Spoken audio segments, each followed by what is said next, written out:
Հայաստան համահայկական հիմնադրամի միջոցների մասին, ես նկատեցի, որ ընդդիմության շարքերից էլի խոսում են, որ հիմնադրամի միջոցներից յուրացվել են, գողացվել են։ Ես ուզում եմ հիշեցնեմ, որ ազգային ժողովում քննիչ հանձնաժողով էր ձևավորվել եւ քննիչ հանձնաժողովը ղեկավարում էր ընդդիմության ներկայացուցիչը։ Պետք է արձանագրել ուր է այդ քննիչ հանձնաժողովը, ուր է իրանց եզրակացությունը։ Ինչի չի կազմակերպվում, չի շարունակվում այդ քննիչ հանձնաժողովի աշխատանքը։ Ասենք թող հանրությանը պարզաբանում տան։ Էլի հազար ներողություն դուրս են գալիս տակից գլխից խոսում են։ Բաները, որոշ կաշառակերներ եւ չասենք ում մասին է խոսքը, չնայած բոլորս է հասկացանք, որ խոսքը Ռոբերտ Քոչարյանի մասին է։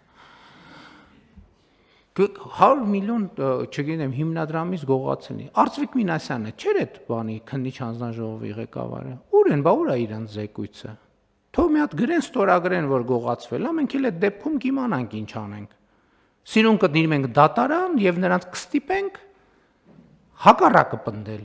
Ոչ թե կստիպենք դե յուրե, որովհետեւ մենք գիտենք, թե ինչա տեղություն ունեցել եւ գիտենք, որ իրենց ասածը տեղի չի ունեցել։ Եվ այս հայտարարություններն էլ ես չգիտեմ, մենք հակադարձում ենք, չենք հակադարձում, բայց էլ եմ ասում, փաստերն է, որ կար քննիչ հանձնաժողով։ Հիմա ես նայեցի, ոնց որ լուրջ չկա այդ հանձնաժողովից։ Իրանք